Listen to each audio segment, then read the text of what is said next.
जंगल में कड़ाके की ठंड पड़ रही थी। आसमान से रुई के फाहों की तरह बर्फ लगातार गिर रही थी, जिसने पूरी धरती को सफेद चादर से ढक दिया था। इस भीषण ठंड के कारण भोजन जम चुके थे और भोजन मिलना कठिन हो गया था। जंगल के सभी पक्षी दाने पानी की तलाश में अब बहुत दूर दूर तक जाने को मजबूर थे। रीमा चिड़िया कई दिनों से बीमार थी। शायद इस ठंड की चपेट में आने से उसकी छोटी शरीर में अब इतनी शक्ति नहीं थी कि वो उड़कर भोजन लेने जा पाती। लेकिन रीमा के पास एक अनमोल जानकारी थी। वो जानती थी कि जंगल में एक छिपा हुआ स्थान है जहां अभी भी कुछ अनाज सुरक्षित रखा हुआ है। एक दिन भोजन की तलाश में हताश होकर कबूतर और उसकी पत्नी लूसी कबूतरी, कालू कौवा और उसकी पत्नी गौरी कौवी रीमा के घर आए। रीमा बहन, हम सब बहुत परेशान हैं। ठंड और बर्फ ने सब कुछ जमा दिया है। बच्चे भूखे हैं और हमें कहीं भोजन नहीं मिल रहा। हाँ, और तुम तो यहाँ आराम से बैठी हो। हमें पता चला है कि तुम्हें पता है कि भोजन कहाँ मिल सकता है। चलो हमारे साथ, हमें रास्ता दिखाओ। मेरे प्यारे दोस्तों, मैं जानती हूँ कि तुम सब बहुत थके हुए और चिंतित हो। पर देखो, मेरी तबीयत ठीक नहीं है। मैं उड़ने की हिम्मत नहीं कर पा रही हूँ।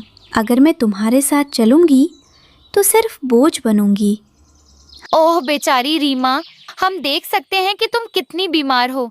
क्या तुम हमें सिर्फ उस जगह का पता बता सकती हो? हम खुद चले जाएंगे। हाँ, मैं इतना तो कर ही सकती हूँ। सुनो ध्यान से। यहाँ से उत्तर पूर्व दिशा में एक पुरानी गुफा है। उस गुफा के अंदर एक गिलहरी ने सर्दियों के लिए कुछ अनाज छुपा रखा था। अब वो चली गई है। तुमको बस उस गुफा को बर्फ हटाकर खोलना है।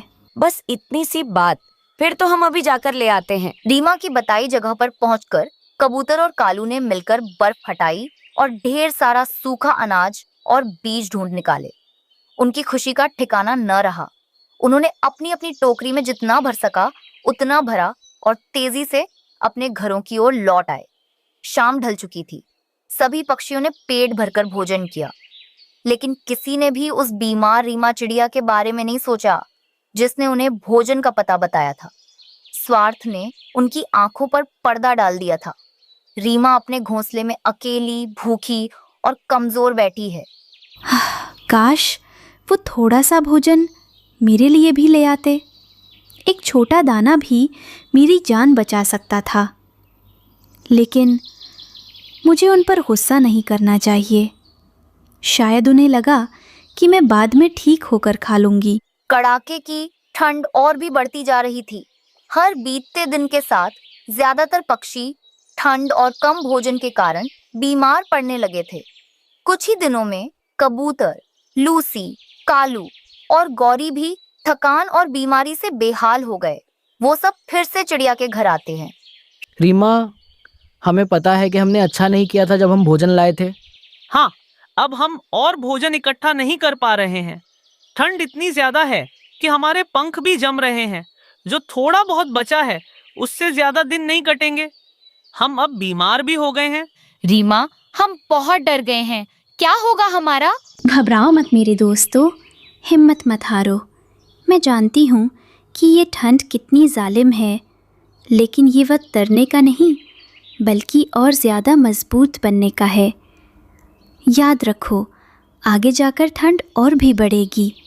हमें इसी वक्त पर अपनी पूरी ताकत और मेहनत से ज़्यादा भोजन इकट्ठा करना होगा। हार मानोगे तो मर जाओगे, लड़ोगे तो बच जाओगे। रीमा की बातों में एक अजीब सी शक्ति थी। बीमार होते हुए भी उसने उन सब में नई जान फूंक दी। अगले दिन रीमा की प्रेरणा लेकर सभी भोजन की तलाश में निकल पड़े। लेकिन उस दिन हवा और बर्फबारी कुछ ज्यादा ही हो रही थी। बर्फीले तूफान ने जंगल को अपनी चपेट में ले लिया था। पक्षी मुश्किल से उड़ रहे हैं। अचानक तूफान तेज होता है। पक्षी अभी जंगल के बीच में ही थे कि अचानक बर्फीली हवा के साथ एक बड़ा सा बर्फ का ढेर नीचे गिरा। पलक झपकते ही कबूतर, लूसी, कालू और गौरी उस विशाल बर्फ के ढेर के नीचे दब गए। वे असहाय हो गए। ओह, नहीं, ये क्या हो रहा है? हम दब गए, मैं हिल भी नहीं पा रहा। कोई बचाओ। ये सब उस रीमा चिड़िया के कारण हुआ है। हमें घर पर ही रहना चाहिए था। उसने हमें जल्दी करने को कहा था। वो मनहूस है। उनकी दर्द भरी आवाजें और रोना धोना बर्फ के टीले से बाहर नहीं निकल पा रहा था। इतनी ठंड में उनकी मदद करने वाला वहाँ कोई और नहीं था। उम्मीद खत्म होती जा रही थी। कुछ देर बाद जबकि पक्षी बर्फ के नीचे जीवन की आखिरी सांसें गिन रहे थे, एक हल्की सी आहट सुनाई दी। बर्फ के ढेर से थोड़ी दूर एक पक्षी तेजी से उड़कर आता है। वो कोई और नहीं बल्कि वो बीमार रीमा चिड़िया थी। अपने भीतर की आखिरी शक्ति को बटोरकर रीमा ने साहस किया था। वो जानती थी कि उसके दोस्तों को उसकी जरूरत है, लेकिन रीमा अकेली नहीं थी। उसके साथ एक विशाल और मजबूत उल्लू था। उल्लू भाई, जल्दी करो, वे वहाँ दबे हैं। वे मेरे दोस्त हैं, कृपया उन्हें बचा लो। रीमा और उल्लू लकड़ी पर आग जलाकर बर्फ पिघलाने की कोशिश कर रहे थे। रीमा, तुमने हमारी जान बचाई। मैं कितना स्वार्थी था, और तुम इतनी बीमार होकर भी हमारे लिए आई। कुछ ही देर में बर्फ पिघल जाता है। सब पक्षी बर्फ से बाहर आ जाते हैं। वे कांप रहे थे पर जिंदा थे। गौरी चिड़िया को देखकर हैरान होती है। तुम यहाँ? तुम तो बीमार थी। रीमा के वजह से आज तुम सब बच गए। हमें माफ कर दो रीमा। हम सब ने बहुत बुरा किया था, खासकर मैंने और गौरी ने। फिर भोजन लेकर सब अपने अपने घर चले जाते हैं। सब अपने अपने घर में बैठकर भोजन खा रहे थे। रीमा ने हमें सिर्फ भोजन का पता ही नहीं बताया, बल्कि उसने हमें एकता और निस्वार्थता का पाठ भी सिखाया। रीमा चिड़िया अब पूरी तरह से ठीक हो चुकी थी। रीमा की वजह से अब सभी पक्षियों के पास भोजन था। वो सब बर्फीले दिनों में खुशी खुशी से रहने लगते हैं। घने जंगल में एक पेड़ की सबसे ऊंची शाख पर रीमा नाम की एक चिड़िया रहती थी। उसका घोंसला पिछले साल का बना हुआ था, जो अब सूखी टहनियों और कुछ डीले तिनकों का था। उसी घोंसले में उसके 2 नन्हे बच्चे कुकू और छुटकी रहते थे। कुकू बड़ा था, थोड़ा नटखट और हमेशा चंचल, जबकि छोटी छुटकी शांत और संकोची स्वभाव की थी। अब हवा में ठंडी सर्द हवा थी। एक शाम जब रीमा दाना लेकर लौटी तो उसने देखा कि छुटकी और कुकू एक दूसरे से सटकर बैठे हैं और उनके छोटे पंख हिल रहे थे। माँ, आज बहुत ठंड लग रही है। हमारे घोंसला में यहाँ से हवा आती है। हाँ माँ, मुझे डर लग रहा है। बाहर सब कुछ सफेद हो जाएगा ना? रीमा ने अपने बच्चों को प्यार से सहलाया। उसका दिल चिंता से भर गया। उसे याद आया कि पिछली बार जब भयंकर बर्फबारी हुई थी तो कई कमजोर घोंसले टूट गए थे। मेरे प्यारे बच्चों, डरो नहीं, तुम्हारी माँ यहीं है। लेकिन तुम सही कह रहे हो। अब समय आ गया है कि हम एक मजबूत घर बनाएं। एक ऐसा घर जहाँ बर्फ की ठंड या तूफान की हवा भी ना पहुँच सके। हमें सर्दी से पहले ही तैयारी कर लेंगे। उसने दूर दूर तक उड़ना शुरू किया। लकड़ी, घास और सबसे मजबूत मिट्टी के ढेले ढूंढना शुरू कर दिया। वो सुबह से शाम तक प्रयास करती। देखो चुटकी, माँ कितना बड़ा लकड़ियाँ लाई है। क्या हम भी मदद करें? हाँ, पर माँ ने कहा है कि हम घोंसले के अंदर ही रहें। रीमा दिन रात काम कर रही थी। वो घर बना रही थी और घर के ऊपर छत बनाने की कोशिश कर रही थी, लेकिन प्रकृति के पास अपना ही हिसाब था। रीमा अभी भी अपने घर की आखिरी छत को ढंकने में जुटी थी। बड़े बड़े बर्फ के फाहे आसमान से गिरने लगे। ओ नहीं, इतनी जल्दी? अभी तो मैंने तैयारी भी पूरी नहीं की थी। बर्फ बहुत तेजी से गिर रही थी। कुछ ही घंटों में हर शाख, हर पत्ता और रीमा का घोंसला भी बर्फ से ढक गया। कुकू और छुटकी ठंड से बुरी तरह कांपने लगे। माँ, मेरे पैर सुन्न हो रहे हैं। ये ठंड बर्दाश्त नहीं हो रही। माँ, क्या हम जम जाएंगे? रीमा को तुरंत कुछ करना था। उसने देखा कि घोंसले के पास कुछ सूखी पत्तियां और छोटे छोटे तिनके बचे थे। उसे एक विचार आया। बच्चों, हिम्मत रखो, मैं अभी आती हूँ। मैं तुम्हारे लिए आग जलाऊंगी। रीमा अपने बच्चों के लिए एक घोंसले में आग जलाती है। वाह माँ, तुम जादूगर हो। अब मजा आ गया। कितनी गर्म है। लेकिन बर्फ एक दुश्मन की तरह थी। जैसे ही बर्फ के फाहे और ठंडी तेज हवा आई, आग फुस से बुझ गई। ठंड फिर लौट आई, पहले से भी ज्यादा क्रूर होकर। रीमा बेबस थी। आग अब उसकी मदद नहीं कर सकती थी, अब उसे मदद की जरूरत थी। ठंड से हताश होकर रीमा ने अपने पड़ोसियों से मदद मांगने का फैसला किया। वो जानती थी कि बर्फ के तूफान में कोई भी पक्षी अपना मजबूत सुरक्षित घर नहीं छोड़ना चाहेगा, पर आशा की एक छोटी सी किरण अभी भी बची थी। उसने सबसे पहले कालू कौवा और उसकी पत्नी गौरी कौवी के घर जाने का निश्चय किया। उनका घर एक घनी देवदार के पेड़ पर था और मजबूत शाखाओं से बना था। कालू, गोरी, क्या मैं अंदर आ सकती हूँ? मैं बहुत मुश्किल में हूँ। मेरे बच्चे ठंड से जम रहे हैं और हमारा घोंसला वो बर्फ का भार नहीं सह पाएगा। कौन है? इस बर्फ में कौन शोर मचा रहा है? क्या कोई आराम भी नहीं करने देगा? कालू ने खिड़की से देखा। कालू, मैं रीमा हूँ। हमें अपने घोंसले में थोड़ी सी जगह दे दो, बस ये बर्फबारी रुक जाए, फिर हम चले जाएंगे। तभी गौरी कौवी बीच में बोली, जगह दे दे। रीमा, क्या तुमने अपना घर बनाने में लापरवाही नहीं की? हम तो महीनों से मेहनत कर रहे थे, तिनका तिनका जोड़ रहे थे। ये हमारी मेहनत का फल है।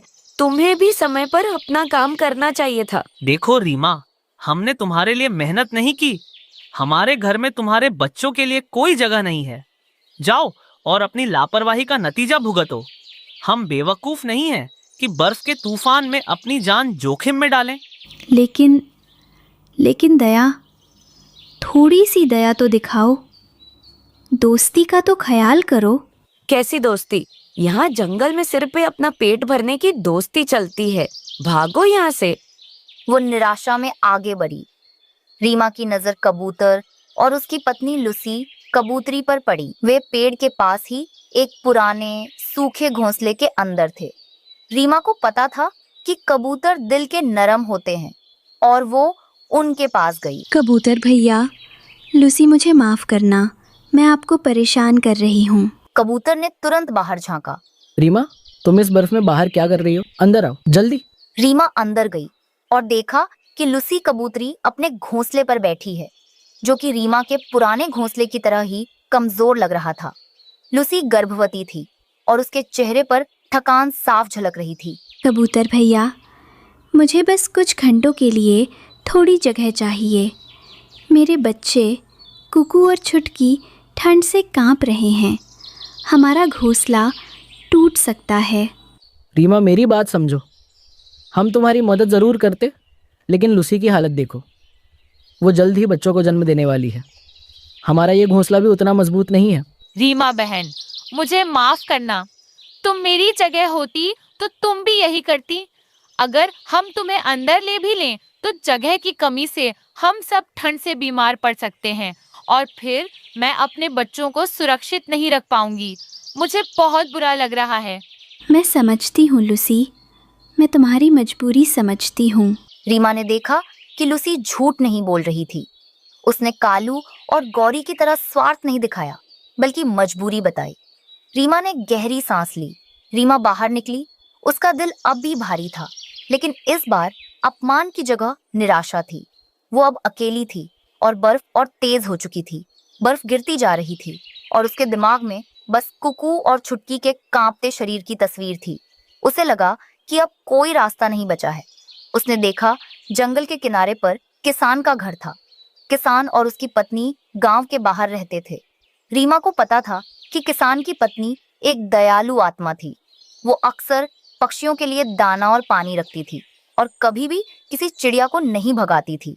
रीमा अपनी बची हुई सारी ताकत लगाकर घर की ओर उड़ी। वो घर के बरामदे में एक कोने में जा बैठी और चीं चीं करके रोने लगी। उसकी आवाज में केवल डर और दर्द था।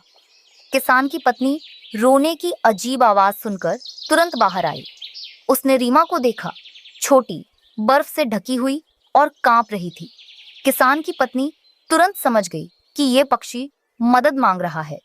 रीमा ने किसान की पत्नी को सारी बात बताई। माँ जी, मेरे बच्चे ठंड में मर जाएंगे, मेरी मदद करो। ओह मेरी प्यारी चिड़िया, तुम इतनी डरी हुई क्यों हो? क्या तुम्हारे बच्चे हैं? क्या ठंड ने तुम्हें परेशान कर दिया है? किसान की पत्नी बिना कुछ सोचे समझे सीधे अपने घर की ओर गई। किसान की पत्नी ने नीले ड्रम को उठाया, उसे साफ किया और रीमा के पास लेकर आई। इसे देखो, ये नीला ड्रम बहुत मजबूत है। ये ना बर्फ को अंदर आने देगा और ना ही हवा को। तुम इसे अपना घर बना लो और जल्दी से अपने बच्चों को इसमें ले आओ। मैं तुम्हारी मदद करती हूँ। आपका बहुत बहुत धन्यवाद माँ जी। मैं अभी अपने बच्चों को यहाँ ले आती हूँ। रीमा तुरंत अपने घोंसले की ओर उड़ी। किसान की पत्नी ने उस ड्रम को आराम से पेड़ के पास रख दिया। उसने उसमें दरवाजा और खिड़की बनाई और वहां से चली गई। उसने एक एक करके कुकू और छुटकी को अपने पीठ पर बिठाया और बहुत सावधानी से उन्हें पेड़ के पास ले आई, जहां नीले ड्रम को टिकाया गया था। कुकू, छुटकी, ये हमारा नया घर है। जल्दी से इसके अंदर जाओ। ये दुनिया का सबसे मजबूत घर है। कुकू और छुटकी जब उस नीले ड्रम के अंदर पहुंचे तो उन्हें ऐसा लगा जैसे वे अचानक किसी गर्म आरामदायक गुफा में आ गए हों। वाह माँ, ये तो सच में बहुत गर्म है। ये तो हमारे पुराने घर से लाख गुना अच्छा है। मुझे अब जरा भी ठंड नहीं लग रही माँ। ये तो हमारे लिए स्वर्ग जैसा है। सच ही कहा गया है। दुनिया में सबसे बड़ा आश्रय किसी लकड़ी या पत्थर का नहीं, बल्कि एक दयालु दिल का होता है। प्लास्टिक की मोटी दीवारें ठंड को अंदर नहीं आने दे रही थीं। ठंड के मौसम में वो सब नीले ड्रम में